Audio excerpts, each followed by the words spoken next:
Hello class 12। आज आपका current electricity का टॉपिक पढ़ते हैं, combination of cell in parallel. देखिए, मान लीजिए आपके पास ये सेल है, इसकी ईएमएफ है E1 और इसका इंटरनल रेजिस्टेंस है R1। इसकी ईएमएफ है E2 और इंटरनल रेजिस्टेंस है इसका R2 और इस टर्मिनल का नाम B और इसका नाम A।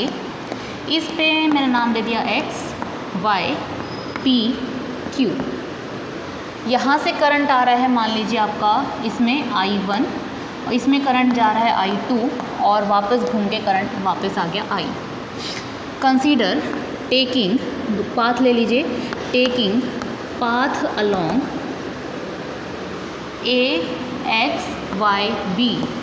AXYB। तो सबसे पहले यहाँ से चले, क्या आएगा VA। कैसी प्लेट आई बैटरी की? पॉजिटिव। क्या लिखोगे? -E1। आपकी डायरेक्शन और करंट की डायरेक्शन, करंट इस साइड, आप इस साइड जा रहे हो, तो क्या आएगा? Plus I1 R1 equals to VB। तो यहाँ से आपके पास क्या आया? आपके पास यहाँ से आया VA minus VB is equals to E1 minus I1 R1। ठीक है। VA माइनस VB को आप क्या लिख लीजिए? VA माइनस VB को आप लिख लीजिए V। तो क्या आएगा? V equals to E1 minus I1 R1।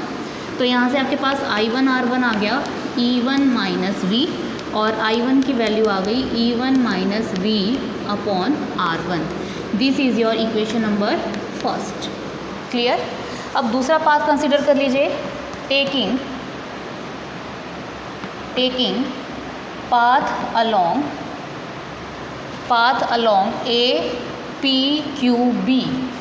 APQB। यहाँ से चले आप, इस पॉइंट का पोटेंशियल VA। बैटरी की कौन सी प्लेट आई? पॉजिटिव। तो क्या लिखोगे? -E2। आपकी डायरेक्शन, करंट की डायरेक्शन एक दूसरे के opposite, sign positive, plus I2 R2 equals to VB। तो VA minus VB equals to E2 minus I2 R2। VA minus VB को आप क्या लिख सकते हो? V। तो क्या बनेगा? V equals to E2 minus I2 R2। I2 R2 की वैल्यू आपके पास आ गई E2 माइनस V और I2 की वैल्यू आ गई E2 minus V upon R2। This is your equation number second. Clear है? यहाँ से देखिए, करंट आ रहा था I, करंट डिवाइड हो गया I1 I2 में, वापस करंट कितना आ गया आपके पास? I। तो क्या आप ऐसे लिख सकते हो? I is equals to I1 plus I2 लिख सकते हो, कोई दिक्कत नहीं है। I is equals to I1 की वैल्यू क्या है? E1 minus V upon R1 और E2 की E2 minus V upon R2। ठीक है। तो क्या आप इसको ऐसे लिख सकते हो? I is equals to E1 upon R1 minus V upon R1 और इसको E2 upon R2 minus V upon R2। ठीक है। तो यहाँ से I is equals to E1 1 upon R1 plus, sorry इसको ऐसे ही लिखो, I is equals to E1 upon R1 plus E2 upon R2। E2 की E1 की टर्म्स अलग कर लो और VB की टर्म्स अलग कर लो। यहाँ से माइनस V कॉमन आ रहा है, minus V 1 upon R1 plus 1 upon R2। ये टर्म नेगेटिव है, अगर ये पॉजिटिव इधर आएगी तो पॉजिटिव हो जाएगी। V 1 upon R1 plus 1 upon R2 equals to E1 upon R1 plus E2 upon R2 और ये प्लस आई है, इधर आके माइनस आई। क्लियर है? तो ये V इज इक्वल्स टू, अच्छा ये मल्टीप्लाई में है, ये डिवाइड में चला जाएगा, E1 upon R1 plus E2 upon R2 upon 1 upon R1 plus 1 upon R2 minus I, ये मल्टीप्लाई में है, डिवाइड में चला गया, 1 upon R1 plus 1 upon R2। Clear है? तो ये आपके पास आ गया V। ठीक है। क्लियर है? वीडियो में दिखाई दे रहा है? यहाँ तक वीडियो में दिखाई दे रहा है? ठीक है, ओके। ठीक, इसको यहाँ इरेज कर दूँ, इरेज कर दूँ, यहाँ से नोट कर लिया आपने? ठीक है।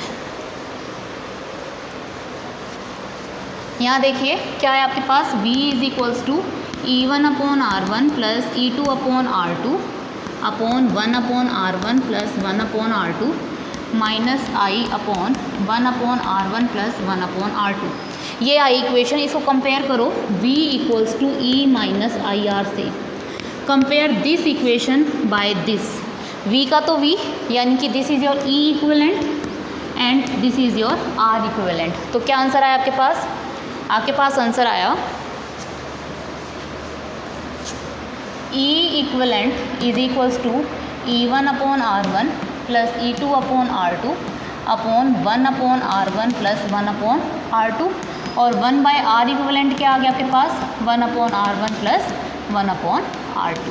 ये देखो, ये वाला तो बिल्कुल ऐसा ही है जैसे रेजिस्टेंस पैरेलल में होते हैं, बिल्कुल सही आया है। This is your E equivalent. Clear? Video को पॉज करके स्टूडेंट्स यहाँ तक आप पहले नोट कर लीजिए।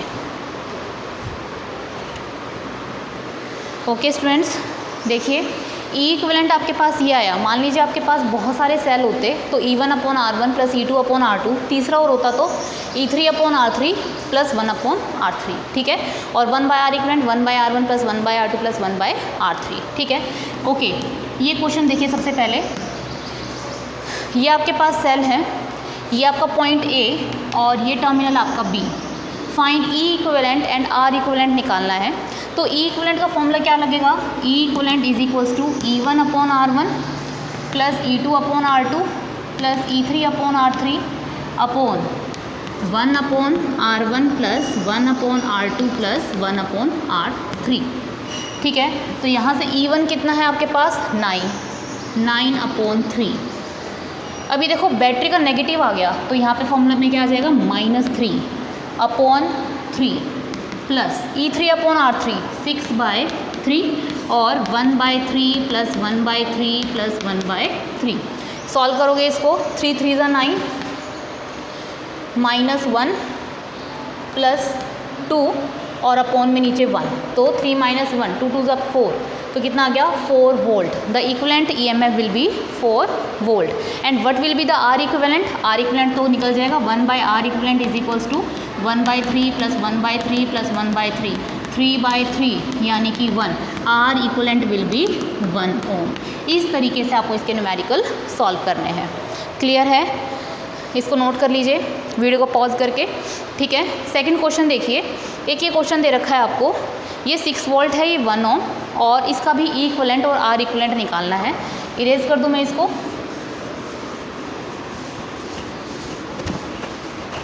देखिए कैसे करेंगे। पहले आपको दोनों कैसे दिखाई दे रहे हैं आपस में? पैरेलल में। तो क्या होगा ई इक्विवेलेंट का formula? E equivalent equals to E1/R1 यानी कि 10/2 प्लस 4/2 अपॉन 1/2 प्लस 1/2। ठीक है, 10/2 यानी कि 5, 4/2 यानी कि 2 और 2/2 1, कितना आ गया? 7 वोल्ट। आर इक्विवेलेंट कितना आ जाएगा? 1/R equivalent 1/R1 plus 1/R2, 1/2 plus 1/2 2/2 यानी कि 1 ओम। यहाँ तक का आपने पूरा सॉल्व कर दिया। ई इक्विवेलेंट आया 7 वोल्ट और आर इक्विवेलेंट आया 1 ओम।